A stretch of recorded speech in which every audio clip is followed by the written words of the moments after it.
বলে না যে যত দোষ নন্দ ঘোষ। তো যখন কেউ পারে না, কোনো কিছু পারে না, যার কন্ট্রোলে থাকে না, যে একটা ব্যর্থ, যে অকর্মণ্য, অপদার্থ একটা সরকার যদি থাকে কোনো দেশে, সেই সরকারের পক্ষে এটা বলা সম্ভব। ধরেন বাংলাদেশে এখন কোন একটা আকাম কুকাম হয়েছে, আমি হোসেন মোহাম্মদের সাথে দোষ দিয়ে দিলাম যে স্বৈরাচার, 80 দশকের স্বৈরাচার হোসেন মোহাম্মদের সাথে। এই সরকার এখন যা বলতেছে অনেকটা এরকম। এরশাদ মুনিরা কঙ্কাল হয়ে গেছে, তার দল জাতীয় পার্টি শুকাইতে শুকাইতে অবস্থা খারাপ। এইরকম একটা অবস্থা বাংলাদেশে আওয়ামী লীগ। আপনি কোথাও কোনো কর্মসূচি, আগে যে টুকটাক ঝটিকা মিছিল করতো, কোন একটা কৌশলে হোক আর যে কারণে হোক, সেটাও তো এখন স্থগিত, সেটাও নাই।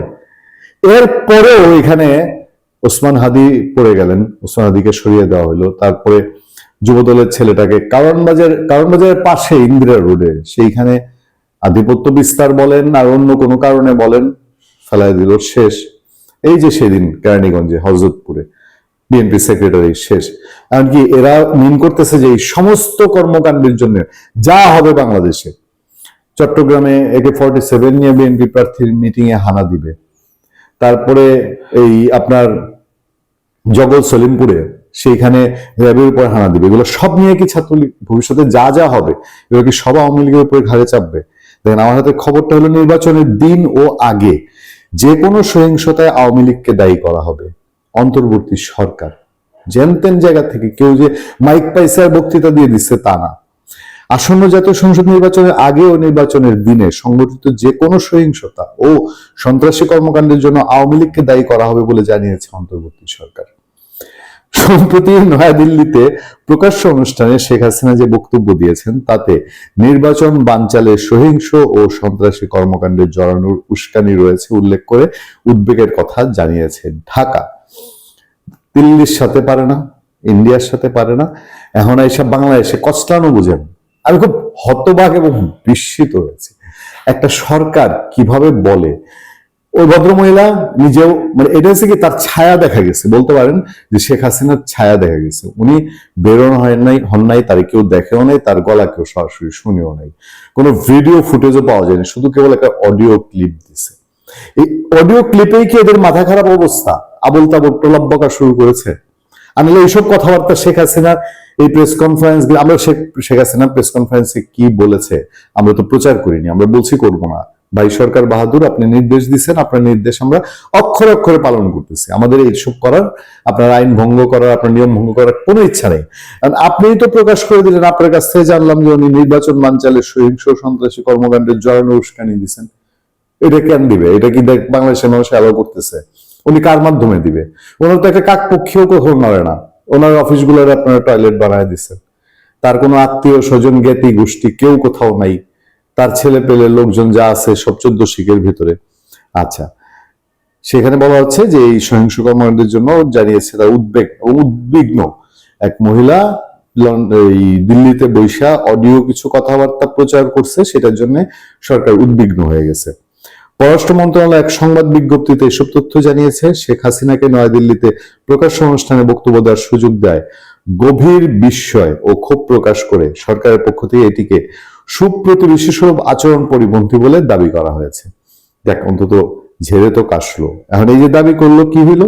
ভারত থেকে আমরা খবর পাই, ভারত এটা একদম ঝেড়া ফালায় দেয়, ভারত এগুলো কিছু পাত্তা দেয় না। তারা বলতেছে এই সরকার আর গুইনা 18 দিন আছে, এই 18 দিনে তারা এই সরকারের কোনো কথাবার্তা শুনবে না। সরকার বলছে, দিল্লিতে দেওয়া বক্তব্যে শেখ হাসিনা বাংলাদেশ সরকারের পতনের আহ্বান জানিয়েছেন এবং আসন্ন জাতীয় নির্বাচন বানচালের লক্ষ্যে সহিংস সন্ত্রাসী কর্মকাণ্ডে যে উস্কানি দিয়েছেন। আমার খুব শুনতে ইচ্ছা করে উনি কি বলছেন, আর সাংবাদিক হিসেবে প্রচারও করতে ইচ্ছা করে, তারপরে পাবলিক রিয়াকশন আর একটু বেশি হয় কিনা দেখতাম আর কি। যাক, উপায় তো নাই। এ নিয়ে উদ্বেগ জানিয়ে বিবৃতিতে আরো বলা হয়, শেখ হাসিনা তার বক্তব্যে প্রকাশ্যে বাংলাদেশ সরকারের বিরুদ্ধে অবস্থান নেন এবং দলীয় অনুসারী ও সাধারণ জনগণকে নির্বাচন ভণ্ডুল করতে সহিংস কর্মকাণ্ডে জড়ানোর আহ্বান জানান। আচ্ছা, শেখ হাসিনা সরকারের বিরুদ্ধে অবস্থান নিছে, সরকার কি এটা আশা করছিল যে শেখ হাসিনা সরকারের পক্ষ অবলম্বন করবে? শেখ হাসিনা খুব উৎসব মুখর পরিবেশে বলবে যে আমার যারা অনুসারী আছেন, দল নাইতে কি হয়েছে, সবাই ডক্টর ইউনূস সাহেবের আহ্বানে সাড়া দিয়ে হাতে ভোট দেওয়ার জন্য ঝাঁপিয়ে পড়ুন। হ্যাঁ, হাস্যোজ্জ্বল মুখে সবাই ব্যালট বাক্সের দিকে যান, গিয়ে নৌকা খুঁজবেন, আগে নৌকা খুঁজে না পাইলে XY Z ধানের শীষে কিছু দিবেন, দাঁড়িপাল্লায় কিছু দিবেন, লাঙ্গলে কিছু দিবেন। আমাদের ডক্টর ইউনূস সরকারের লোকজন কি এই আশা করছে?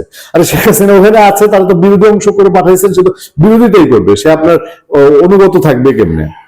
আচ্ছা, অন্তর্বর্তী সরকার মনে করে নয়াদিল্লিতে এই ধরনের অনুষ্ঠান আয়োজনে অনুমতি দেওয়া আন্তঃরাষ্ট্র সম্পর্কে প্রচলিত নীতিমালা, সার্বভৌমত্বের প্রতি শ্রদ্ধা, অভ্যন্তরীণ বিষয়ে হস্তক্ষেপ না করা এবং সুপ্রতিবেশী সুলভ আচরণের পরিপন্থী। অবশ্যই আমি এখানে সম্পূর্ণ একমত। সরকার যে কথা বলতেছে যে এই ধরনের কর্মকাণ্ড প্রচলিত নীতিমালা, সার্বভৌমত্বের প্রতি শ্রদ্ধা, অভ্যন্তরীণ বিষয়ে হস্তক্ষেপ করা এবং সুপ্রতিবেশী আচরণের পরিপন্থী, আমি একদম 100% একমত।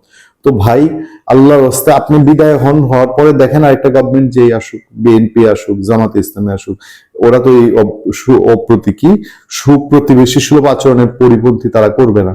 তারা তো ঘোষণাই দিয়েছে আপনার সাথে তারা মিশে না, আপনার সাথে তাদের আদি। তারা হয় বিএনপি চায়, নইলে ঠেকলে জামাতে ইসলামীও চায়, তখন তারা এসব কর্মকাণ্ড করবে না। এটা তাদের তো মোটামুটি ঘোষণাই। এটি বাংলাদেশের জনগণ ও সরকারের প্রতি একটি স্পষ্ট অবমাননা এবং ভবিষ্যৎ বাংলাদেশ ভারত সম্পর্কের জন্য একটি বিপজ্জনক দৃষ্টান্ত। আপনারা চলে গেলে বিপদ কেটে যাবে। সরকারের পক্ষ থেকে বলা হয়েছে, আওয়ামী লীগের নেতাদের এই বেপরোয়া উস্কানি প্রমাণ করে যে কেন অন্তর্বর্তী সরকার দলটির কার্যক্রম নিষিদ্ধ করতে বাধ্য হয়েছে। আসন্ন নির্বাচনের আগে ও নির্বাচনের দিন সংগঠিত যে কোনো সহিংসতা ও সন্ত্রাসী কর্মকাণ্ডের জন্য সরকার আওয়ামী লীগকে দায়ী করবে এবং তাদের ষড়যন্ত্র প্রতিহত করতে প্রয়োজনীয় ব্যবস্থা গ্রহণ করবে। ওই যে আড়ালে আড়ালে বা এই যে অশরীরী একটা শক্তির সাথে ফাইট করে যাবে, কল্পনায়, ঘুমে, জাগরণে ওই চারদিকে আওয়ামী লীগ দেখবে। হ্যাঁ, এবং আওয়ামী লীগ দেখতে দেখতে একটা পর্যায়ে ওই ওই তার যে স্বপ্নের দৌড়ঝাঁপের আড়ালে যেসব অস্ত্র দেশে রয়ে গেছে সন্ত্রাসী, এটা মিয়ানমারের সন্ত্রাসী হোক, ভারত থেকে আসুক, যে হোক, তারা তাদের মতো করে মিশন বাস্তবায়ন করবে, আর সরকার খালি আওয়ামী লীগ খুঁজবে। শেখ হাসিনার প্রত্যাবর্তন নিয়ে সরকার বলছে, দ্বিপাক্ষিক প্রত্যর্পণ চুক্তির আওতায় শেখ হাসিনাকে দেশে ফেরত আনার জন্য বারবার অনুরোধ জানানো হলেও ভারত এখনো সেই দায়িত্ব পালন করেনি।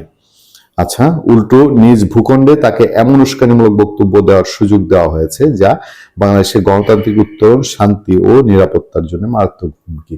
আচ্ছা, হুমকি না হুমকি, আমি সেই জায়গায় যাব না। তবে এই সরকারের শেখ হাসিনা প্রত্যাবর্তন আহ্বান যে ভারত সরকার আর তোয়াক্কা করছে না, এবং এটা যে ভারত সম্পূর্ণ বিরোধী একটা অবস্থান নিয়েছে, এটা বুঝতে কি আর বাকি আছে? সরকার কেন বলে না যে আমরা তো বুঝে গেছি ভারত তাকে এমনি ফেরত দিবে না বা ভালো ভালো ফেরত দিবে না? তো ওনার কাছে আর কি বিকল্প তরিকা কিছু আছে? ওনার কি ইন্টারন্যাশনাল কোনো আর আদালত আছে, ইন্টারন্যাশনাল কোনো প্ল্যাটফর্ম আছে যেখানে গিয়ে উনি বলতে পারে যে এই দেখেন আমার দেশে সে এইভাবে চিহ্নিত, তার ফাঁসি হয়েছে, তার ভারত দেয় না? কিভাবে বলবেন? কারণ তার ট্রাইব্যুনাল এবং তার বিচারিক প্রক্রিয়াগুলো নিয়ে নানান দেশ নানান ভাবে নানান কথা বলে। ফলে তার হাতে কি আর কোন তুরুপের তাস আছে যে শেখ হাসিনাকে এখন তিনি বন্ধ করবেন তার বক্তৃতা? আমার তো মনে হয় ভবিষ্যতে শেখ হাসিনা এর চেয়ে আরো বেশি রকম ভাবে আসে কিনা সেটাই অপেক্ষায় থাকেন। ভালো থাকবেন, সুস্থ থাকবেন। আপনার সাথে আমি আতিক রহমান, পূর্ণিয়া।